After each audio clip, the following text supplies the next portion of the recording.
خیالات ہماری زندگی پر بڑا اثر ڈالتے ہیں۔ علماء نفسیات کا کہنا ہے کہ ہماری زندگی ہمارے خیالات کا عکس ہے۔ اگر ہم اپنے دل و دماغ کو کامیابی کے خیالات سے بسائیں گے تو کامیاب ہوں گے۔ غم کے خیالات کا شکار بنیں گے تو غمگین بنیں گے۔ اگر ہمارے خیالات مسرت سے ناطہ قائم کریں گے تو ہماری زندگی مسرور ہوگی۔ کامیابی اور خیالات میں گہرا رشتہ ہے۔ جو لوگ کسی کام کے شروع کرنے سے پہلے کامیابی کا یقین رکھتے ہیں بالعموم کامیاب ہوتے ہیں، اور جن کے دماغ پر ناکامی کا بھوت سوار ہے انہیں ناکامی کا منہ دیکھنا پڑے گا۔ اس کی وجہ یہ ہے کہ کامیابی کے لیے جس جذبے اور جوش کی ضرورت ہوتی ہے وہ صرف اسی وقت پیدا ہوتا ہے جب ہمیں کامیابی کا یقین ہو۔ ایمرسن کہتا ہے انسان جو کچھ سوچتا ہے وہی کچھ بنتا ہے۔ ڈیل کارنیگی رقم تراز ہے ہمارا وجود ہمارے خیالات کا بنایا ہوا ہے اور ہماری تقدیر کا فیصلہ ہماری ذہنی کیفیت کے ہاتھ میں ہے۔ ڈاکٹر مارڈن قوت خیال کو تمام کامیابیوں کا سرچشمہ سمجھتے ہیں۔ وہ لکھتے ہیں اگر آپ بام عروج پر پہنچنا چاہتے ہیں تو پہلے ذہنی طور پر اس بلندی تک پہنچنے میں یعنی تصور میں اپنے منزل مقصود پر پہنچیے۔ مارڈن کا یہ قول کس حد تک صداقت پر مبنی ہے اس کے اندازے کے لیے تاج محل کی تعمیر پر غور کیجیے۔ خوبصورت تاج محل جسے ہماری آنکھیں دیکھ سکتی ہیں اور ہاتھ چھو سکتے ہیں، پہلے بنایا وہ تاج محل جو انجینئر کے ذہن میں تھا۔ آپ مکان پہلے بناتے ہیں یا نقشہ پہلے تیار کرتے ہیں؟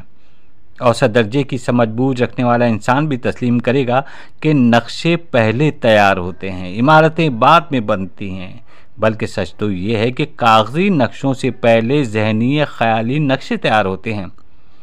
انجینئر سب سے پہلے اپنے دماغ میں کسی عمارت کا نقشہ بناتا ہے۔ کامیابی کی عمارت کا نقشہ بھی پہلے ذہن میں تیار ہوتا ہے۔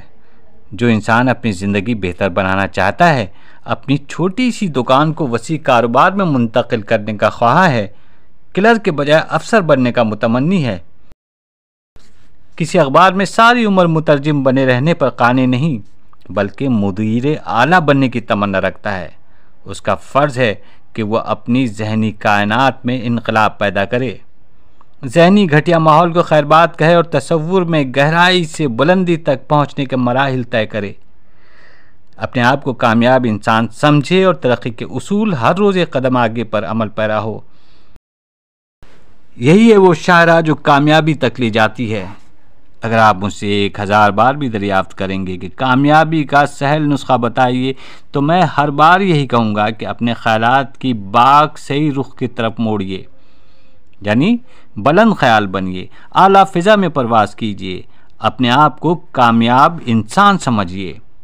ان افراد کی سوانح حیات کا مطالعہ کیجیے جو آپ کی طرح مفلس تھے، جو آپ کی طرح تعلیم حاصل نہ کر سکے، جو معمولی مشاہرے پر کسی دفتر میں کلرک، فوج میں سائنس یا کسی مدرسے میں معمولی مدرس بھرتی ہوئے، مگر آج جاہ و منصب رکھتے ہیں اور ان کا نام عزت و احترام سے لیا جاتا ہے۔ سوچئے اگر آپ جیسے 20 مفلس لڑکے ترقی کر سکتے ہیں، لوگوں کی قسمت کے مالک، کارخانوں کے پروپرائٹر اور سرمایہ دار بن سکتے ہیں، تو آپ کیوں نہیں؟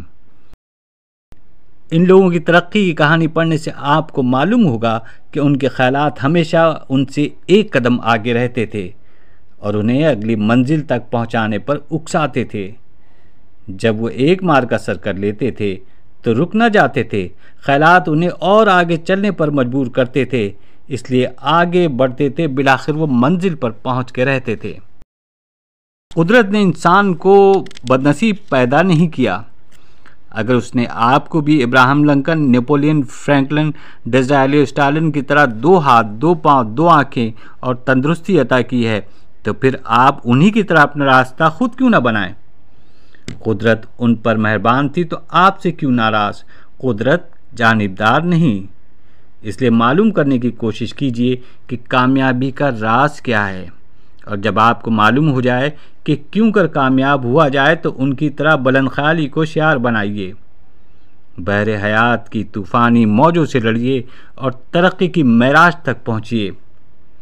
سوچئے کہ اگر وہ شکست سے فتح کا پہلو نکال سکتے ہیں اور شکست کو فتح سے بدل سکتے ہیں تو آپ کیوں پہلی ناکامی پر ہتھیار ڈال دیں، مفلوج بن کر بیٹھ جائیں؟ راک فیلر، فورڈ، کارنیگی کی طرح پھر کیوں کوشش نہ کریں؟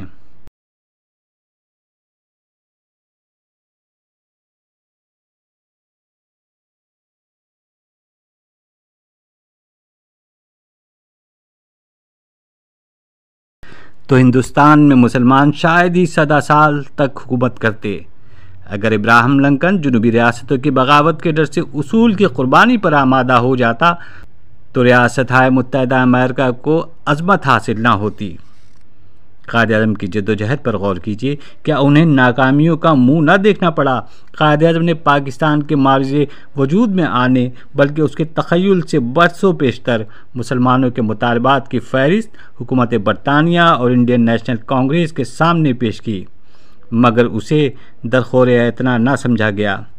کیا قائد اعظم نے ہتھیار ڈال دیے اور حریفوں سے کہہ دیا کہ اچھا جناب آپ ہمارے مطالبات نہیں مانتے تو ہم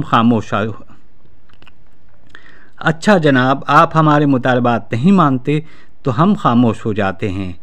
آپ طاقتور ہیں، منظم ہیں، آپ کے پاس حکومت